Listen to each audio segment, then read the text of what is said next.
तो स्वागत है आप सब लोगों का हमारे इस यूट्यूब चैनल में। मेरा नाम है रोहित लगस और आज इस वीडियो में हम लोग बात करने वाले हैं यस बैंक लिमिटेड के बारे में। कल के दिन हमें इनके Q4 के रिजल्ट्स पता चले जो काफ़ी शानदार रहे, उसी के बारे में आज हम देखेंगे कि मंडे को क्या होगा, क्या इम्पैक्ट पड़ने वाला है Q4 रिजल्ट का। अगर आपको इसकी पूरी कंप्लीट PDF चाहिए तो वो हमने हमारे टेलीग्राम ग्रुप और व्हाट्सएप कम्युनिटी पर शेयर कर दी है। तो अगर आप लोगों ने अभी तक हमारे टेलीग्राम ग्रुप और व्हाट्सएप कम्युनिटी को ज्वाइन नहीं किया है तो ज्वाइन ज़रूर कर देना, क्योंकि एक दिन में काफ़ी सारी खबरें आती है और सब कुछ वीडियो के ज़रिए बताना पॉसिबल नहीं हो पाता है। तो जो बच जाता है वो आप लोगों से ना छूटे, इसलिए मैंने वो टेलीग्राम ग्रुप और व्हाट्सएप कम्युनिटी बनाई है, बिल्कुल फ्री है। ज्वाइन ज़रूर कर देना, लिंक आपको कमेंट सेक्शन में मिल जाएगी। अगर मैं बात करूँ येस बैंक की लास्ट ट्रेडिंग सेशन जो 26 अप्रैल को हुआ था, तो 3:30 तक ये शेयर 0.39% अप था और इसके लास्ट रेट प्राइस 26.05 रुपीज़ देखने के लिए मिली। शेयर पहले काफ़ी अच्छा इम्प्रूव परफॉर्म कर रहा था, 26.4 तक जा चुका था, पर उसके बाद थोड़ी सी गिरावट हमें देखने के लिए मिली। अगर येस बैंक के Q4 के रिजल्ट्स का थोड़ा हम बात करें कि कैसे रहे, ठीक है, एकदम शॉर्ट में समझेंगे कि नेट प्रॉफिट जो है इनका 123% से अप है to rupees 452 crore. Asset quality रोब्स, ठीक है, यानी एसेट क्वालिटी भी काफ़ी शानदार रही। नेट प्रॉफिट 123% से यहाँ पे बढ़ा है, अपने आप में ही बहुत बड़ा आंकड़ा ही है। इनकी नेट इंटरेस्ट इनकम जो है वो 2153 करोड़ रही और marginal uptick of 2% compare to 2105 crore in the corresponding quarter last fiscal.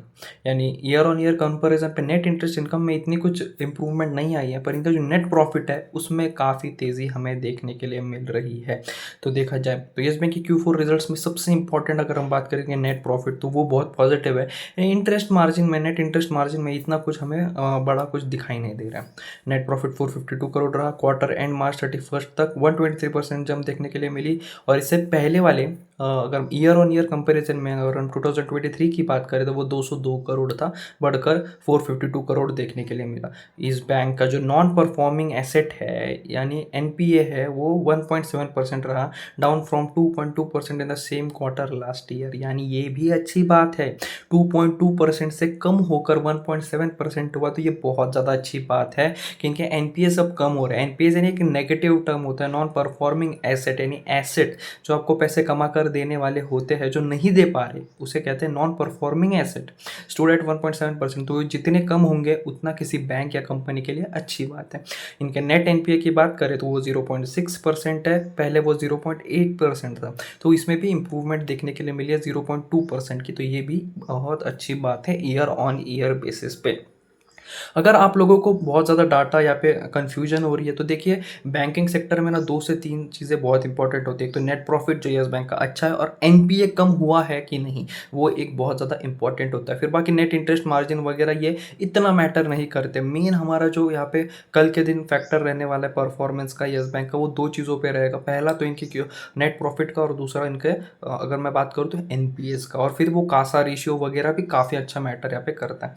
Net interest margin हमने बात की 2.4% देखने के लिए मिला। नेट इंटरेस्ट इनकम की बात करें तो वो 2153 करोड़ रहा और 2% का अब देखने के लिए मिला। इससे पहले 2105 करोड़ रुपीज़ था। अगर मैं प्रोविजंस की बात करूं तो वो 23.7% की गिरावट देखने के लिए मिली। पहले वो 470.8 करोड़ थे। In the previous quarter there was a sharp uptick in the provision. तो देखा जाए तो ठीक ठाक है, नेट इंटरेस्ट मार्जिन भी काफ़ी मतलब ठीक है, डिसेंट है, बहुत ज़्यादा अच्छे नहीं रहेंगे। नेट इंटरेस्ट मार्जिन ठीक ठाक है, नेट इंटरेस्ट इनकम भी ठीक ठाक है, और प्रोविजंस में थोड़ी नेगेटिव देखने के लिए मिल रही है, पर वो भी इतना कुछ यहाँ पे सीरियस इम्पैक्ट नहीं डालने वाला है। तो कल के दिन हमारे लिए ये बहुत ज़्यादा इंपॉर्टेंट रहने वाला है। और काफ़ी वो स्टेट बैंक ऑफ इंडिया की तरफ से भी एक स्टेटमेंट देखने के लिए मिला था कि येस बैंक काफ़ी अच्छा परफॉर्म कर रहा है और 26% stake State Bank of India hold करती है येस बैंक में। और जब स्टेट बैंक ऑफ इंडिया ने कहा येस बैंक को कि ये बहुत अच्छा बिजनेस कर रही है और अब ये अपने पैरों पर खड़ा हो सकता है, यानी क्या, जब येस बैंक डूब रहा था तब स्टेट बैंक ऑफ इंडिया ने इसमें 26% स्टेक खरीद के इनको खड़ा करने की मदद की, ठीक है, इनको अपने बिजनेस को स्टेबल करने के लिए मदद की थी। पर अब जबकि इनका बिजनेस स्टेबल हो गया तो शायद स्टेट बैंक ऑफ इंडिया पे छोड़कर जा सकता है अपना 26%, और उसमें इंटरेस्ट जो है लोगों का वो बहुत ज़्यादा, जापान हो गया, दुबई हो गया, और हम कहें जर्मनी, थोड़ी थोड़ी कंपनीज, बड़ी बड़ी कंपनीज जो है, बहुत बड़ी कंपनीज अपना इंटरेस्ट दिखा रही है येस बैंक में स्टेक खरीदने का। तो ये बता रहा है कि पोटेंशियल बहुत है, येस बैंक के शेयर में पोटेंशियल बहुत है और आने वाले वक्त में ये शेयर काफ़ी तगड़े रिटर्न देने वाला है।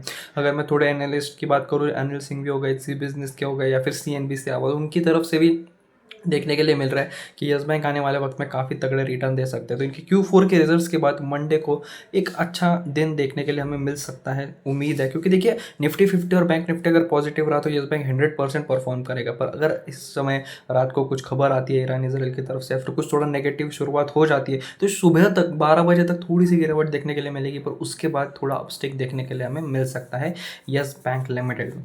तो आज के हमारे इस वीडियो में सिर्फ इतना ही था। अगर आपको ये वीडियो पसंद आया हो तो प्लीज़ चैनल को सब्सक्राइब जरूर करना। कोई भी डाउट हो कमेंट सेक्शन में आप पूछ सकते हो, और प्लीज़ टेलीग्राम चैनल और व्हाट्सएप कम्युनिटी को ज्वाइन ज़रूर करना, वो बहुत ज़्यादा इंपॉर्टेंट है और बिल्कुल फ्री है।